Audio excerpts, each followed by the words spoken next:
আল্লাহ পাকের সবচেয়ে শ্রেষ্ঠ একটা সৃষ্টি আছে জান্নাত। কি নাম? জান্নাত। এর চেয়ে বড় কোনো নিয়ামত আছে? এই জান্নাত কাদের জন্যে? মানুষের জন্যে। যাকে আপনি সবচেয়ে বেশি ভালোবাসবেন তার জন্য স্পেশাল একটা গিফট দিতে মন চায় না? চায় না? মনে করেন আপনি আপনার মাকে ভালোবাসেন, মন চায় না মাকে একটা সুন্দর বোঠা কিনে দেই, মায়ের থাকার জন্য একটা সুন্দর বাসা করে দেই, মায়ের টয়লেট করতে অসুবিধা না হয় টয়লেট সুন্দর করে দেই, মন চায় না? মন চায়। তো আল্লাহ পাক মানুষকে এত ভালোবাসেন যে মানুষের জন্য আল্লাহ পাক জান্নাত সৃষ্টি করেছেন। মানুষ আল্লাহ পাক কিন্তু মহাবিশ্ব সৃষ্টি করার পরপরই সৃষ্টি করেন নাই। সূরা দাহর পরে দেখবেন আল্লাহ পাক বলেছেন 1 নম্বর আয়াতে, হাল আতা আলাল ইনসান হিনুম মিনাদ দাহর লাম ইয়াকুন শাইআন মাযকুরা। মানুষের উপর এমন একটা সময় চলে গেছে যখন মানুষ কোনো আলোচ্য বিষয় ছিল না। মানে মহাবিশ্বে মানুষকে সৃষ্টি করা হবে এরকম কোনো আলোচ্য বিষয় ছিল না। অনেক পরে আমরা সৃষ্টি হয়েছি। আর এখন পৃথিবীতে মানুষের আচরণ দেখলে মনে হয় যে মানুষই সব, তাই না? সব মানুষের জমি, বাড়ি গাড়ি, অট্টালিকা, টাকা পয়সা, সম্পত্তি, ক্ষমতা, এই বিশ্বের রাজনীতি, বিশ্বের অর্থনীতি, বিশ্বের সমরনীতি সব আমাদের, তাই মনে হয় না? এখন মানুষের ভাব দেখলে মনে হয় যে মানুষ পৃথিবী ধ্বংস হওয়ার পরে মঙ্গলে গিয়ে থাকবে, মঙ্গল ধ্বংস হওয়ার পরে শনিতে গিয়ে থাকবে, তারপর অন্য গ্রহে, তারপর অন্য গ্রহে।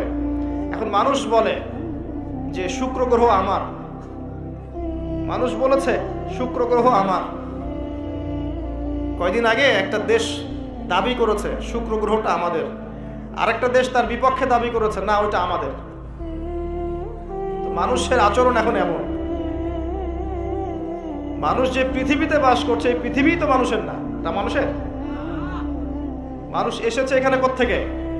জান্নাত থেকে, আসে নাই? আমরা কি পৃথিবীর বাসিন্দা ছিলাম? আমরা জান্নাতে ছিলাম। আমাদের পিতামাতা কোথায় ছিলেন?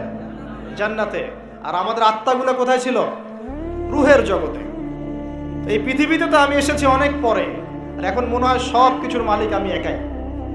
এটা ফেরাউনি আচরণ। কিরকম আচরণ? ফেরাউনি আচরণ। আনা রব্বুকুমুল আলা, আমি তোমাদের মহান রব। মানুষের ভাবসাব দেখলে এখন এরকম মনে হয়। আল্লাহর বিধানের 5 পয়সা পরোয়া করবে না। দেখাবো আপনাকে, কানের মধ্যে দিনে 5 বার আসছে হাইয়া আলাস সালাহ, হাইয়া আলাস সালাহ, নামাজ পড়বে না।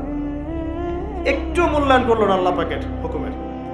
যাকাত ফরজ হয়ে গেছে, 10 বছর 20 বছর হয়ে যাচ্ছে, যাকাত ফরজ হয়ে গেছে, যাকাত দেয় না। মানুষ পরোয়া করে আল্লাহর?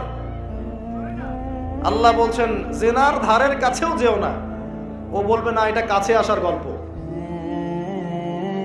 মানুষ আল্লাহ বলবেন সুদ খেও না, ইত্তাকুল্লাহ ওয়া যারু মা বাকিয়া মিনার রিবা, সুদের অবশিষ্ট অংশ সব ছেড়ে দাও। ওয়া ইল্লাম তাফআলু, যদি না ছাড়ো ফাযানু বিহারবিন মিনাল্লাহি ওয়া রাসূলিহি, আল্লাহ এবং তার রাসূলের সাথে যুদ্ধের ঘোষণা শুনে রাখো। মানুষ বলবে সুদেই অগ্রগতি, সুদেই প্রগতি। এটাই চলছে। মানুষ বলবে যে আল্লাহ বলছেন ওয়ামান লাম ইয়াহকুম বিমা আনজালাল্লাহ ফাউলাইকা হুমুল কাফিরুন, আর এক আয়াতে আছে ফাসিকুন, আর এক আয়াতে আছে জালিমুন। মানুষ বলবে না আমি যেটা লস দিব সেটাই লস, বাইরে কিছু না। তা আমরা সত্যি আল্লাহকে পরোয়া করি? সত্যিকার অর্থে আদতে আমরা আল্লাহকে খুব একটা পরোয়া করছি না। আল্লাহকে পরোয়া করার অর্থ হচ্ছে আল্লাহর হুকুম আহকাম মেনে চলা। যদি আমি আল্লাহর হুকুম আহকামগুলো মেনে চলি তবেই প্রমাণ হবে হ্যাঁ আমি আল্লাহকে পরোয়া করছি।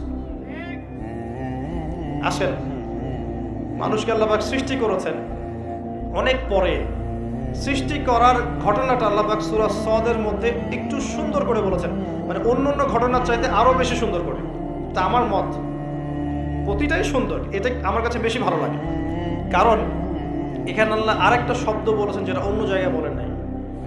অনেক জায়গায় কোরআনে আছে মানুষকে কিভাবে সৃষ্টি করা হয়েছে, কিন্তু এই সূরার মধ্যে, সূরা সদের মধ্যে একটু ব্যতিক্রম আছে, আরেকটু ভালোবাসা। আল্লাহ পাক বলছেন যে ইয়া ইবলিস, হে ইবলিস, মা মানাআকা আন তাসজুদ লিমা খালাকতু বিয়াদাই, হে ইবলিস তোমাকে কিসে বারণ করলো তাকে সিজদা করতে যাকে আমি আমার হাত দিয়ে সৃষ্টি করেছি? কথা বোঝেন না না আমার? হে ইবলিস কিসে তোমাকে বারণ করলো কিসে তোমাকে নিষেধ করলো? কেন তুমি সেজদা করলা না আদমকে? সহজ করে দিলাম, আদমকে, যাকে আমি সৃষ্টি করেছি আমার হাত দিয়ে।